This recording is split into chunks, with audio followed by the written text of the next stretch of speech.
ഇപ്പോൾ ഒന്ന് വട്ടിയൂർക്കാവ് ചിലപ്പോൾ തിരിച്ചു പിടിക്കാനുള്ള ഒരു സാധ്യത ഉണ്ടെന്ന് അവകാശപ്പെടുന്നു. പക്ഷെ മേയർ ബ്രോ തോക്കുവോ? അതറിയില്ല. വി കെ പ്രശാന്ത് എന്ന് പറയുന്ന വ്യക്തി നമ്മുടെ കാൻഡിഡേറ്റ് എന്തായാലും വളരെ സ്ട്രോങ് ആയിട്ടുള്ള ഒരു കാൻഡിഡേറ്റ് ആയിരിക്കും.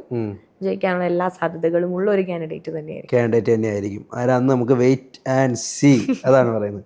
അപ്പോൾ നെക്സ്റ്റ് ഒരു സാധ്യത പിന്നെ വേറെ ആർക്കാ? മേയർ ബ്രോന് എങ്ങനെയാണ് പരിചയമുണ്ടോ വി കെ പ്രശാന്തുമായിട്ട്? പ്രശാന്തായിട്ട് വട്ടിയൂർക്കാവിന്റെ എം എൽ എ ആണ്. അപ്പോൾ എന്തെങ്കിലും ഒരു അനുഭവം, നല്ല അനുഭവം? അല്ലെങ്കിൽ അനുഭവമായിട്ടൊന്നുമില്ല, കണ്ടറിയാം, സംസാരിക്കാറുണ്ട്. എതിർച്ചേരിയിൽ നിൽക്കുന്ന ഒരാൾ അധികം പുകഴ്ത്തണ്ടെന്ന് ഓർത്താണോ പറയാത്തത്? ഇല്ല, നമ്മളങ്ങനെ വളരെ വലിയ ക്ലോസ് റിലേഷൻഷിപ്പ് മെയിൻറ്റെയിൻ ചെയ്യുന്ന ആളുകളല്ല. അപ്പോൾ MLA ആണ്, ഇപ്പോൾ കാണും. എന്തെങ്കിലും സഹായത്തിനൊക്കെ പോയി കൃത്യമായിട്ട് ചെയ്തു തരുന്ന സാഹചര്യം ഉണ്ടായിട്ടുണ്ടോ? സ്വഭാവമായിട്ട് ഒരു വിദ്യാർത്ഥി എന്ന രീതിയിൽ പോയിട്ടുണ്ടോ? MLA അടുത്തേക്ക് ഡയറക്റ്റ് പോയിട്ടില്ല. അതിന്റെ ആവശ്യം വന്നിട്ടില്ല.